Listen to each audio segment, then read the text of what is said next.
बिस्मिल्लाहिर्रहमानिर्रहीम, अस्सलाम वालेकुम वरहमतुल्लाहि वबरकातुहू। जी आज हम मौजूद हैं जबल ओहद के टॉप पॉइंट पे और यहाँ से मेरे पीछे आपको नज़र आ रहा है मदीना अलमनवरा का एक खूबसूरत व्यू। जबकि अगर हम इस दूसरी साइड पे देखें तो इस तरफ आपको वादी जिन नज़र आ रही है, या जो सनाया मदीना का जो इंडस्ट्रियल एरिया है वो नज़र आ रहा है। जबकि उस तरफ जबल ईर का मंजर नज़र आ रहा है। नबी वसल्लम ने फरमाया कि ओहद और जबल रमाता और जबल ईर के दरमियान जो है वो मदीना मनव्वरा है। तो ये वो मकाम है जहाँ से पूरा मदीना मनव्वरा का एक बेहतरीन व्यू नज़र आ रहा है। हमारे बहुत ही प्यारे दोस्त हमें यहाँ पर लाए आज, उनका हम शुक्रिया अदा करते हैं।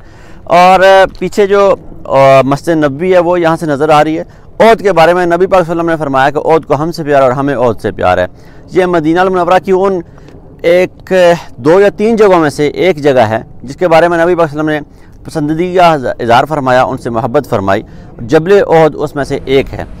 तो हर मुसलमान जो भी मदीना अलमनवरा में आता है उसकी ये ख्वाहिश होती है कि वो जबल ओहद को देखे। हमारी खुशकिस्मती कि आज काफ़ी कम दिन रह गए मदीना अलमनवरा से जाने के, लेकिन मदीना अलमनवरा को जबल ओहद जो सबसे प्यारी एक जगह है जिसके बारे में हदीस और सही हदीस मौजूद है कि ओहद को हमसे प्यार और हमें ओहद से प्यार है। इतने करीब से, इतने पास से देखने का मौका मिला, टॉप से देखने का मौका मिला। अभी मगरब का वक्त है, नमाज मगरब के लिए अजानें हो रही हैं। बड़ा ही रूह पर मंजर है मदीना अलमनवरा और इसके मज़ाफ़ात और गिरदनवा में।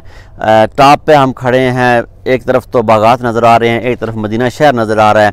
तो सुभान अल्लाह क्या मंजर होगा कि जब ये वो उन एक चंद चीज़ों में से है जो शाहिद हैं अदवार नबी के, जो शाहिद हैं नबी पाक सल्लम के अदवार की और उनके आप सल्लम ने इनको देखा, इन चीज़ों ने आप सल्लम को देखा।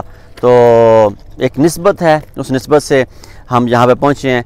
वीडियो बनाने का मकसद ना कोई सोशल मीडिया पर वायरल होने का है, ना कोई फ़ेम हासिल करने का। अल्हम्दुलिल्लाह अल्लाह रब्बुल आलमीन ने हर चीज़ अता फरमाई मदीना अलमनवरा की निस्बत से। मकसद सिर्फ़ और सिर्फ ये है कि बहुत सारे ऐसे लोग जो मदीना अलमनवरा के जबल ओहद को देखना चाहते हैं, उनके लिए ऊपर आने का रास्ता कैसे है, ऊपर कैसे आ जा सकता है। बगैर परमिशन के आप तकरीबन नहीं आ सकते। और ये ऊपर से उनको दिखाना मकसूद था जबल ओहद। जबल ओहद की जो लंबाई है वो 7.2 किलोमीटर है और जो इसकी चौड़ाई है 4.2 किलोमीटर है। अपनी दुआओं में जहाँ ज़ेब नाथ को याद रखिए।